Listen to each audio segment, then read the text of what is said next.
Hey everybody, welcome back to the show. Before we even get started, I have a disclaimer. Oh boy. If you do not love football, and I mean, if you do not wake up thinking about blocking schemes and go to sleep dreaming about first downs, then you do not belong here today. He's serious. Seriously, hit the exit button. This is for the real ones. This is the Big Blue Tea. We are definitely filtering the room today. Yeah. If you aren't obsessed with the trenches, you might want to sit this one out. But for the rest of you, oh man. Somebody call the fire department. Seriously, get them on the line right now because the Giants coaching staff is absolutely smoking. Ooh. And I don't mean smoking like a slow-cooked brisket in the backyard, folks. I mean smoking like breaking news, alarm bells ringing. Something is happening, kind of smoking. Though, to be fair, a good brisket takes time and patience, which is something we as fans have had to have a lot of. But you're right, the smoke signals are up. We are talking about adding some serious flavor to this team. We are adding serious flavor. And today's specific flavor, run game seasoning, salt, pepper, garlic, and a whole lot of power. It is spicy.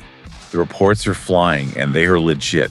The New York Giants are expected to add Greg Roman to the coaching staff. Yes. And if you're scratching your head wondering what that actually looks like or why you should care about a senior offensive assistant, just imagine the entire run game putting on a hard hat and carrying a giant metal toolbox. I love that visual. It's literally like the team walked out and said, "Excuse me, sir, the run game is officially under construction." Watch your step. So welcome everyone to the Big Blue Tea. Grab your teacups, grab your helmets, and honestly, go grab your emotional support playbook because the kitchen is getting a total renovation. And you know what happens when the kitchen gets better, right? We eat. That is the mission today. We are breaking down this huge edition of Greg Roman. This is eye-opening. It really is. It's a moment of clarity. For the last few seasons, watching this offense has felt a little bit like living in a house with absolutely no plumbing. No running water, the pipes are burst, you can't flush the toilet. It's been a disaster. And finally, instead of just buying new curtains, they went out and hired a plumber. Ugh. So let's start with the news itself. The mechanic has arrived. The mechanic is in the building. Okay, so here is the reality. The Giants are bringing Greg Roman onto the staff. Now, the title is doing that mysterious spy movie thing where nobody quite knows what to call it. It might be senior offensive assistant. It might be run game coordinator. It's vague on paper, but the intent is crystal clear. Yeah. It's the NFL version of a boss walking in and saying, "You're hired. Now please fix the specific part of the offense that makes our fans scream into their couch pillows every Sunday." And let's be real, Giants fans have a lot of pillows. We have an entire Bed Bath & Beyond inventory of pillows just for screaming into during the third quarter. It's been rough. It has been. And that context is important. When the current staff was assembled, there was this massive conversation, this anxiety, really, floating around the fan base. Right, yeah. People were saying, okay, cool, modern offense, but can we please, for the love of football, run the ball like grown-ups? Like actual adults, not like kids playing tag in the backyard. We want to move people against their will. Exactly. And that is why this Roman news is hitting so hard. Yeah. Because it follows the simplest logic in the world, right? It does. It's the logic of, if your staff has a glaring weakness, you don't just hope it gets better. You add someone whose entire career, whose entire strength is literally that specific weakness. It's the car analogy. If your car is missing a tire, you don't go out and hire a DJ. No, you do not hire a DJ. The DJ isn't going to help. He's just going to play music while you sit there on three wheels. You hire a mechanic. Exactly. Unless the DJ is playing I Need a Hero while the mechanic is changing the tire, then maybe I'll allow it. Okay, fine. But the point is, the Giants aren't just collecting famous names. They are building a staff where everybody covers everybody. And look, we love John Harbaugh, right? Absolutely. We love the Harbaugh way of doing. Well, Greg Roman is a disciple of that tree. Uh-huh. He was with John in Baltimore. He was with Jim in San Francisco. He knows how to build a bully. This isn't some experimental college hire. This is a guy who has consistently produced elite run games for over a decade. That is the trust factor. If you look at the resume, this guy has been around some of the most successful run-heavy offenses in the last decade. He is not new to this. And perhaps more importantly, he has worked with the head coach, the one we aren't naming before. Right. There is a history there. It's the cousin metaphor. It's like when you have to move apartments. You have a heavy fridge. You have a couch that won't fit through the door. You don't hire a stranger if you can avoid it. You hire your cousin. Why? Because you trust him to actually show up. He might show up 5 minutes late with a coffee, sure, Right. but he brings the dolly. He brings the dolly. That is Greg Roman.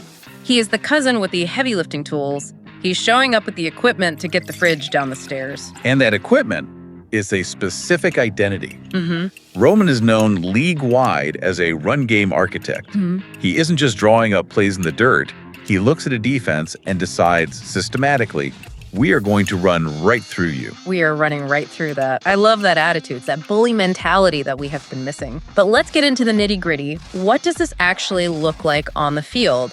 Why should we, the fans, care about a senior offensive assistant? It affects everything. It's not just about the running backs, though we will get to them. Okay. It's about the ecosystem of the offense.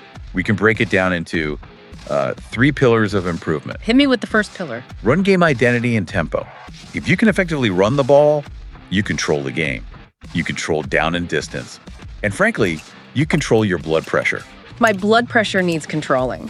There is nothing worse than the 3 and out where you run for no gain, throw an incompletion, sack, punt. It's physically painful. It is. This is about moving away from those panic-inducing drives and moving toward, hey, we just moved the chains and I can actually breathe again. It's about staying ahead of the sticks. Breathing is good. I like breathing. What's the second pillar? Helping the quarterback.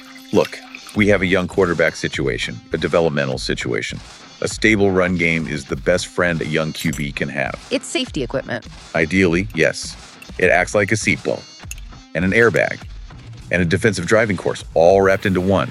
If you can hand the ball off and get 4, 5, 6 yards, you aren't asking your quarterback to save the world on every down. And that leads to the magic words, play action. Precisely. If the run game works, play action becomes real. It's not a bluff anymore. When the defense respects the run and you fake it, they bite. They bite like they saw free pizza. Like free pizza in the break room. They can't help themselves. And that opens up easy throws, big lanes, and explosive plays. I want the free pizza offense. That sounds delicious. Okay, third pillar, the big boys up front. The offensive line. A good, coherent run plan helps your AL play faster. It simplifies things. Instead of thinking, hesitating, and catching blocks, they are firing off the ball. It builds confidence. And we love AOL confidence. There is a distinct difference in body language when an offensive line is confident. It's the difference between ice skating, where you're slipping, sliding, reacting, trying not to fall, and playing football. We want them to stop ice skating. Put the skates away. We're playing football on grass. That physical identity is what we crave. And speaking of physical identity, let's talk about the guys carrying the rock, because this Roman hire, this could be massive for a few specific names on our roster. Oh, absolutely. You have to look at Tyrone Tracy first. Tyrone Tracy, talk about a guy who fits this. Tracy is a converted receiver, right? He has that elite vision and burst. But in a zone scheme, sometimes you get washed out.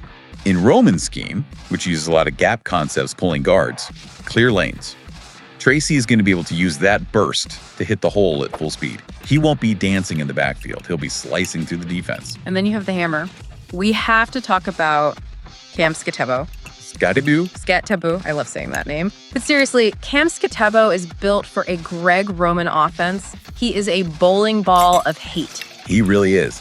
He thrives on contact. Yeah. And Roman loves a back who can get the dirty yards. You know, it's 3rd and 2, everyone knows you're running, and you need a guy who will lower his shoulder and run through a linebacker's face. That is Skattebo. So you combine Tracy's slash and burn style with Skattebo's violence, put them in a Greg Roman scheme that is terrifying for a defense. It is. It creates a pick your poison scenario. Yeah. And that's what we haven't had. We've been easy to defend. This makes us complicated. Now, I have to play devil's advocate for a second here. There is a question floating around the internet, and we have to address it. It's about the offensive coordinator. It's about Matt Nagy. The OC question. The OC question. Look, I'll be the first to admit, I am growing to like Matt Nagy. I was skeptical at first, but I'm seeing the vision. But if you bring in a run game specialist like Roman, does that mean Nagy is weak? Does it mean there's a power struggle? I hear that concern, but I think that's the wrong way to look at it. Yeah. Actually, I think this helps Nagy immensely. How so? Think about it. Nagy is an Andy Reid disciple. He loves the passing game. He loves concept spacing, RPOs. Sure. By bringing in Roman, you aren't undermining Nagy. You are taking the heavy lifting of the run game off his plate. It's delegation. Exactly. The source material makes a great counter argument here. Smart leaders build a staff, like a toolbox, not a popularity contest. You don't just want 5 hammers in the toolbox. The toolbox, I like that. If you have 5 hammers, you can't turn a screw. Right. Matt Nagy's the electric drill. He's precise. He does the passing stuff. Greg Roman, he's the sledgehammer. And you need a sledgehammer. You absolutely do. The best staffs aren't reliant on one genius who knows everything. They are a gathering of smart people with different superpowers. It's like the Avengers. You don't just have Iron Man, you need the Hulk to smash things sometimes. Right. And in this scenario, Greg Roman is the guy who walks into the room and says, "All right, everyone, step aside. I brought the run game manual." I brought the manual. That is such a comforting thought. Just having someone who owns that specific domain. It frees up Matt Nagy to focus on the passing concepts, getting the ball to the receivers, managing the game. It's a force multiplier. It is. It's specialization. And in the modern game, where defenses are so complex, having a specialist dedicated to the ground game is a massive advantage. So let's do some tea leaf reading. Let's gaze into the crystal ball. If this hire goes through and Roman gets his hands on this offense, on Tracy, on Skattebo, working with Nagy, what are we visually going to see on Sundays? Based on the tea leaves and Roman's history, we can speculate on a few things. First, more committed run sequencing. Sequencing. That means not just running random plays, but setting things up. Right. You run a play to the left to set up the counter to the right later. Calling plays with a purpose. Second, a better marriage of run and play action, which we touched on.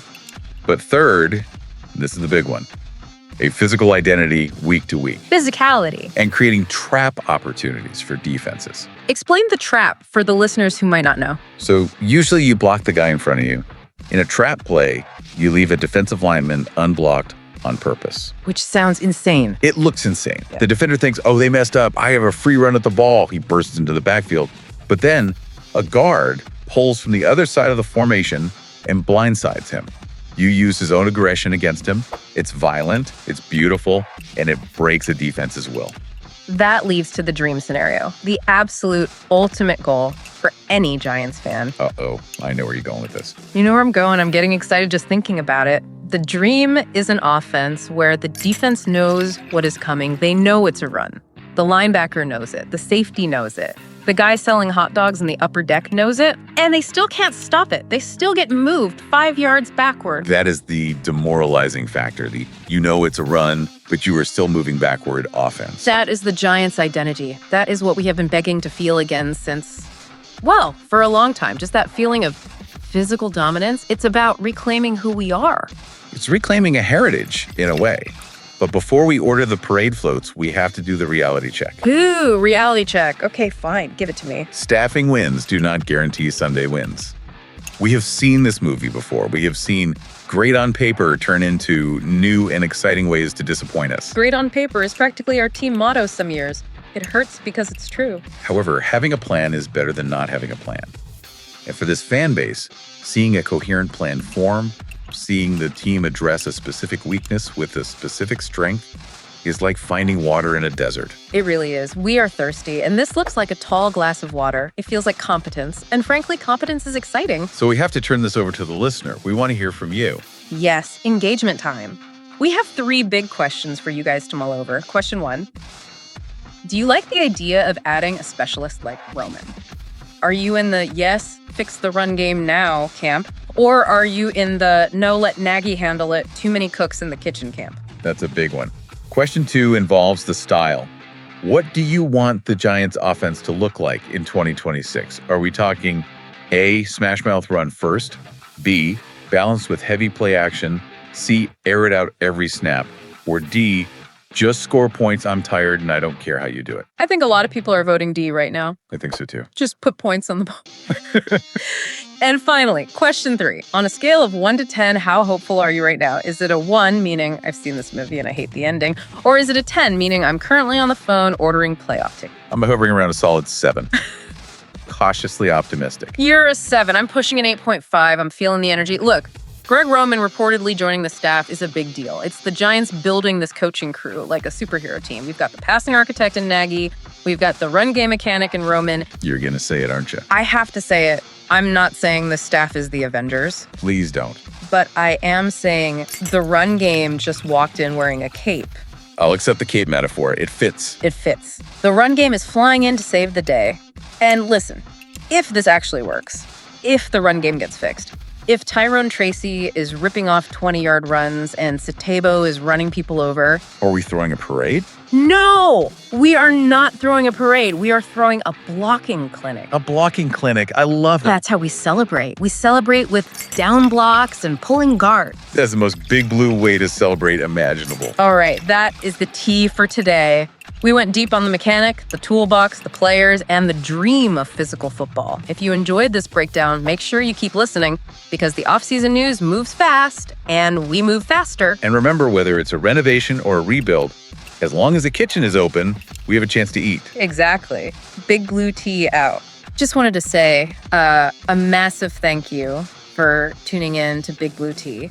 Absolutely. And, a huge shout out always to Black Freezy TV. Oh, For definitely. the fantastic programming, the production, everything that makes this possible. Yep. Their work behind the scenes is just really appreciated. It really is. This has been Big Blue Tea.